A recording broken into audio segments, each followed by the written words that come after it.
భారతరత్న శ్రీమతి ఇందిరాగాంధీ వారి జయంతి ఈరోజు దేశవ్యాప్తంగా జరుపుకుంటున్నాం. కేవలం ఆనాటి ప్రధానమంత్రిగానే కాకుండా ఈ దేశంలో ఉన్నటువంటి కోట్లాది మంది ప్రజానికానికి తల్లిగా, ఈ దేశ ప్రజలు ఎదుర్కొన్న అనేక సమస్యల పరిష్కారం చూపించినటువంటి ఒక గొప్ప మాతృమూర్తిగా ఈ దేశ ప్రజలందరూ ఇప్పటికి కూడా వారిని గౌరవిస్తూ ఉంటారు.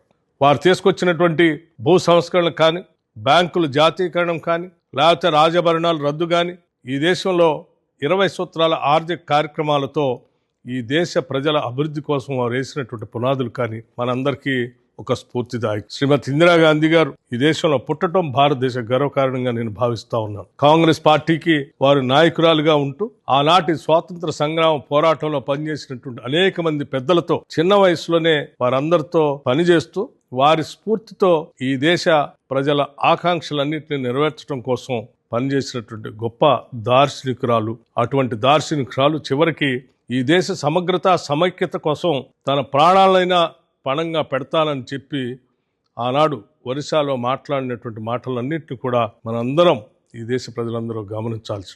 ఆ రకంగానే ఈ దేశ సమగ్రత సమైక్యత కోసం ఆటంకవాదుల చేతుల్లో తోటాలకు బలైపోయి మర్చిపోకుండా ఉండలేనంత త్యాగం ఈ దేశాన్ని చేసినటువంటి ధీరోదత్తురాలు శ్రీమతి ఇందిరాగాంధీ గారు. వారి ఆలోచనలు తీసుకొని వారి మార్గాన్ని అనుసరిస్తూ ఈరోజు తెలంగాణ రాష్ట్రంలో ఇందిరమ్మ రాజ్యం పూర్తిగా అంకితం అవుతూ ఆ మార్గంలో నడుస్తామని చెప్పి ఈ సందర్భంగా మరొకసారి రాష్ట్ర ప్రజలందరికీ మాటిస్తూ ఉన్నాం.